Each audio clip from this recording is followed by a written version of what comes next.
Cuando se habla de países en crecimiento o con un gran desarrollo en Latinoamérica, muchas personas piensan en Chile, otras en Brasil, otras en Colombia o en Panamá, pero casi nadie piensa en la República Dominicana, lo cual es totalmente injusto teniendo en cuenta que este ha sido uno de los países con mayor crecimiento y desarrollo en los últimos años. La República Dominicana tiene la economía más grande de todo el Caribe y de Centroamérica, además de ser el país de la región cuyo índice de desarrollo humano crece más rápido. ¿Cómo es que este gran país, abarcando solo 2/3 de una pequeña isla en el Caribe, que por cierto comparte con el país más pobre y menos desarrollado de América, ha alcanzado un nivel de desarrollo tan alto que ha pasado desapercibido por la mayoría de sus vecinos? El desarrollo dominicano tiene una interesante historia por detrás.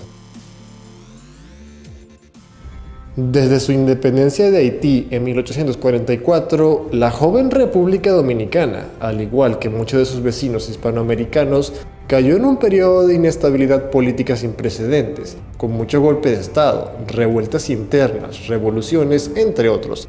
Incluso, durante un momento en este periodo, los conservadores dominicanos quisieron reintegrar a la República Dominicana a España. Este evento es conocido como la Guerra de Restauración. Como ya se imaginarán, todos estos desafortunados eventos no le dejaron oportunidades a la República Dominicana para desarrollarse. A finales del siglo XIX, la República Dominicana fue gobernada por un dictador llamado Ulises Jourox. Este presidente llevó la corrupción, el nepotismo y la malversación de fondos a un nuevo nivel, causando un aumento increíble de la deuda externa, una mayor inestabilidad interna y un crecimiento de la influencia de los Estados Unidos en el país. Esta combinación resultó fatal para la República Dominicana. En 1904, Estados Unidos tomó control de las aduanas dominicanas para garantizar el pago de la deuda externa, y en 1916, Estados Unidos invadió y ocupó militarmente la República Dominicana. A partir de aquí, comenzaba un nuevo episodio para la historia de este país. La ocupación estadounidense le sirvió a la República Dominicana para alcanzar la tan esperada estabilidad política.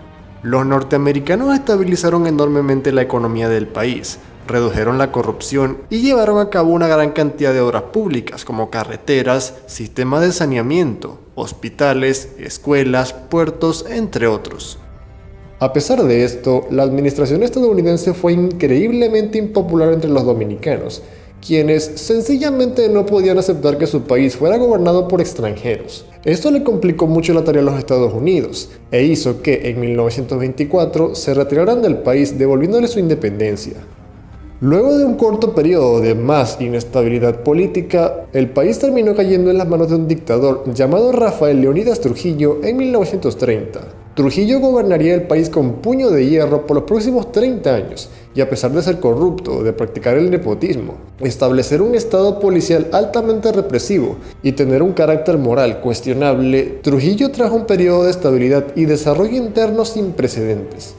Durante su dictadura se pagó la deuda externa, llegaron muchos inmigrantes, se modernizó el país, trayendo nuevas tecnologías que aumentaron enormemente la producción agrícola, pilar de la economía dominicana, y se llevaron a cabo muchas obras públicas. Trujillo fue asesinado en 1961 por rebeldes dominicanos. Luego del asesinato de Trujillo, la República Dominicana cayó en un corto periodo de inestabilidad e incertidumbre política. Esto culminó en 1965, con una corta ocupación de los Estados Unidos del país. A partir de ese año, los distintos gobiernos democráticos de la República Dominicana se pusieron manos a la obra para llevar al país a un periodo de prosperidad y desarrollo interno. El desarrollo dominicano se divide en 3 fases. La primera, la fase de reestructuración y diversificación de la economía.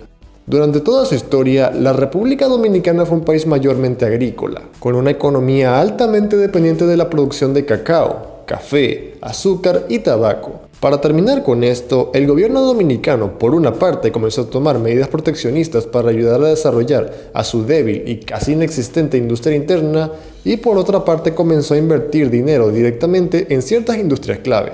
Con los años, el sector secundario comenzó a crecer enormemente, y la República Dominicana comenzó a exportar una enorme cantidad de productos, haciendo que el país no dependiera solamente de unos cuantos productos agrícolas. La segunda, la fase de las zonas económicas especiales. Unos años después de haberse embarcado en el proyecto para diversificar la economía, cuando ya la industria interna dominicana estaba bien desarrollada, la República Dominicana comenzó a crear, dentro de su territorio, algunas zonas en donde las empresas extranjeras tendrían menos regulaciones y excepciones de impuestos. De esta manera, el país aumentó mucho la inversión extranjera y logró complementar su crecimiento. La tercera y última fase es la fase de la apertura al mundo. Con una gran industria interna en desarrollo, la República Dominicana estableció relaciones diplomáticas y económicas con muchos otros países del mundo. El país se integró al comercio internacional. Se unió a varias organizaciones internacionales, como la Asociación de los Estados del Caribe, la Asociación Latinoamericana de Integración o el Sistema Económico Latinoamericano y del Caribe. También firmó algunos tratados de libre comercio, como el DR-CAFTA, causando que los productos dominicanos pudieran llegar a mercados más allá de su propio país y estimulando enormemente su crecimiento. De esta manera, a través de este lento pero efectivo proceso de desarrollo en el que se embarcó la República Dominicana desde los años 70, este país logró obtener un desarrollo económico y social sin precedentes. Para que se hagan una idea, desde el año 1970 hasta 2003, la República Dominicana fue literalmente el país latinoamericano que más creció de todos, creciendo en promedio 3,2% al año, superior al 2,4% de Chile o al 2,2% de Panamá, que son dos países que hoy en día son tomados como ejemplos de crecimiento y desarrollo. El país elevó su esperanza de vida de 59 años en 1970 hasta 72 años en 2007 y redujo el analfabetismo entre los jóvenes de un 21% en 1970 hasta solo un 7% en 2005. Si el video te gustó, por favor, dale like y suscríbete. Comparte este video con tus amigos y hasta la próxima.